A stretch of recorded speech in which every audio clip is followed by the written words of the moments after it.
I just passed my general navigation exam here at the Transport Competence Agency in Vilnius, and that also means that I'm finally done with this exam session after having completed 4 exams this time around successfully. That also means I'm done halfway with ground school at BAA Training, so it's time to look back again at the last couple of months.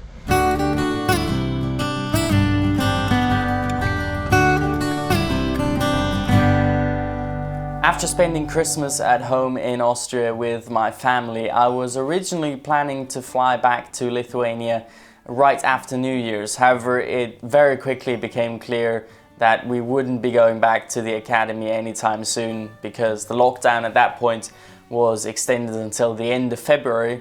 So I rebooked my flights to fly sometime mid-February to give me a bit of a buffer to quarantine here as well.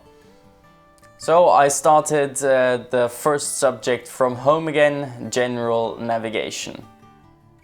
And GNav, we were told before by some groups that had already had it, is definitely one of the toughest subjects, and I can agree, especially in the beginning, getting used to the types of questions that are asked and getting used to just in general working with coordinates and charts.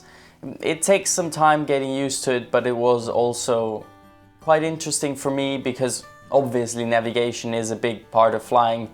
You want to know where you're going.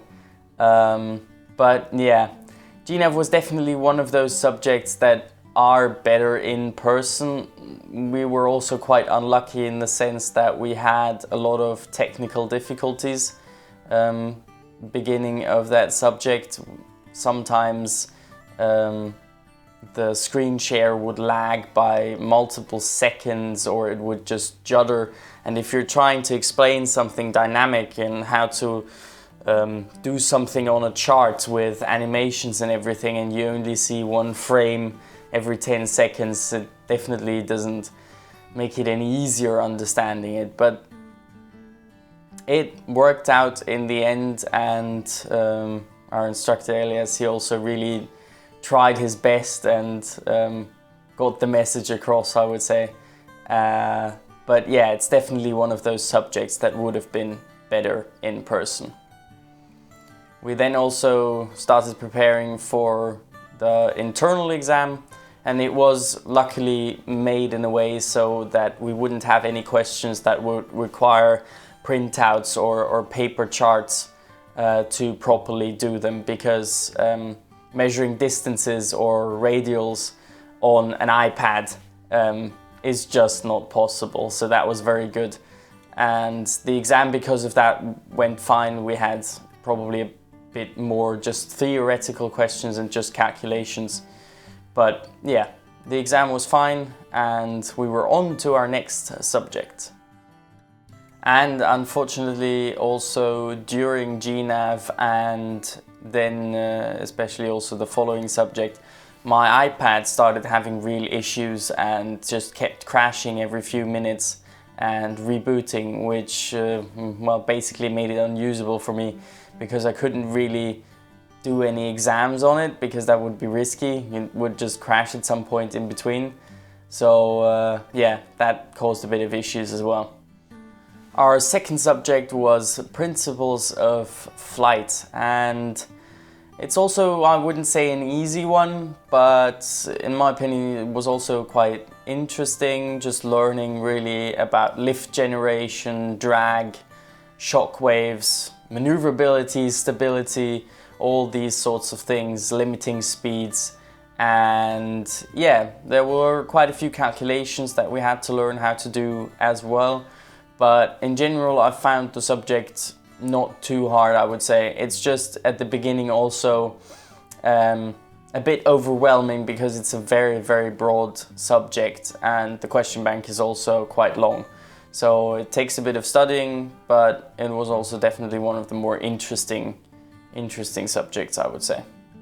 And the exam must have gone fine. I have no recollection of it, to be honest, the internal exam. So yeah, I guess it was great.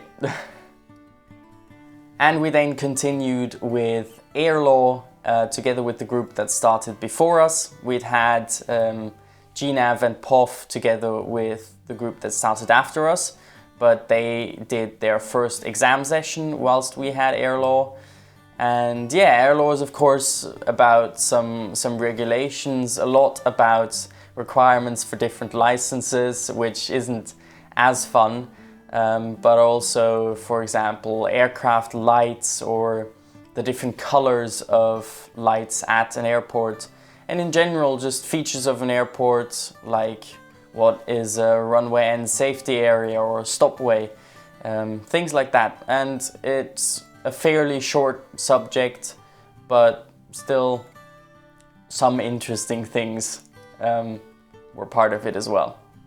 And we actually untypically had a few days in between finishing air law and the final internal exam.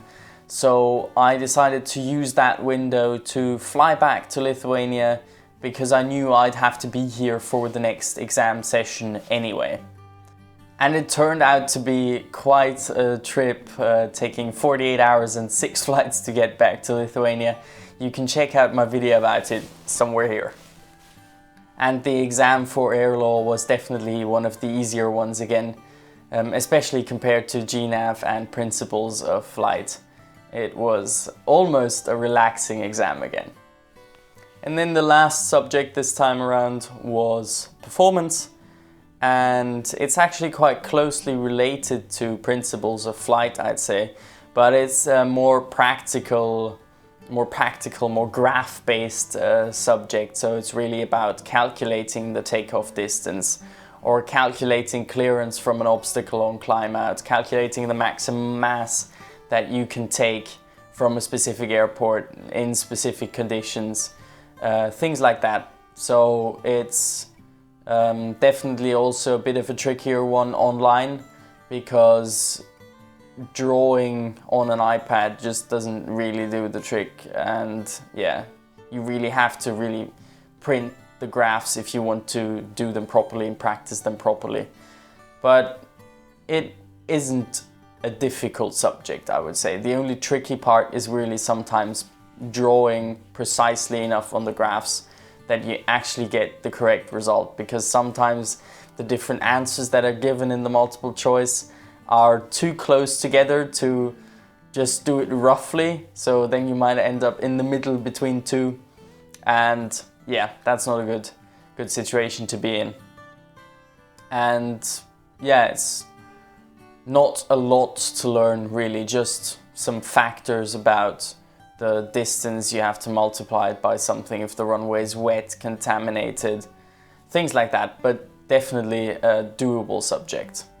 And the exam was fine as well, although we had a lot of graphs, and it's only an hour long, and I think in our exam we had 15 or so graphs, and they just take a while. So it was actually internally one of the toughest exams time-wise.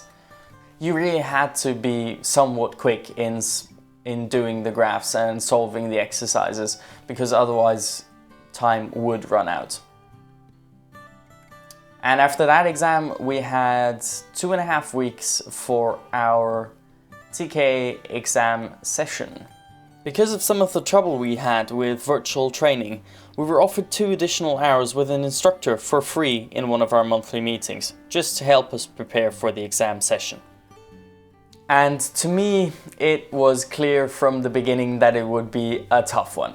For one, it was 4 exams and the session is still only 10 days long. And then also there's some really tricky subjects in this session. Principles of flight and GNAV definitely require quite a bit of preparation. So I decided to start off with principles of flight and studied almost a week for it, because I didn't really want to mix studying of different subjects at the same time. So I started studying with principles of flight, did the entire question bank again, and yeah, the exam went pretty well actually. there wasn't a lot of surprises in the sense of what we had to calculate or something. So it was a pretty good exam, and even though I was really nervous before doing it, it definitely gave me a confidence boost for the next subjects that I did so well in Principles of Flight. But there was no time to relax, because only 2 days later, on Friday, I had booked my air law exam, and that was also not an issue really, because it, for one, hadn't been a long time since we actually had the subject and had the internal exam. So it was just refreshing the questions once again for the exam, but still doing it in a day, around, can't remember, 800-900 questions is still quite a good task. So yeah, I was exhausted after the exam for sure, but it went really well as well. So I actually took a half day off, which made me panic a little bit later, but I was just really exhausted from it. And then I just had the weekend until Monday to prepare for performance, and I'd almost say I had the most to still learn in performance.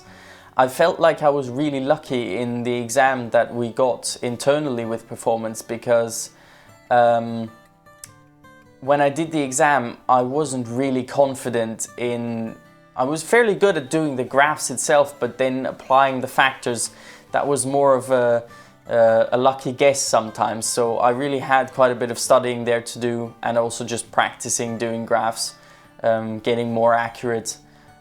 So it was quite a busy weekend, but then the exam was fairly easy as well. I was actually done within like 20-25 minutes or so, because I was rushing quite a bit to make sure that I wouldn't run out of time. But yeah, the only funny thing was that I got 6 of the same, like 6 exercises to do on the same graph. So I used all of the copies they had of that one particular graph. I thought I was almost going crazy, doing something wrong. But yeah, it happened, and the exam went fine as well.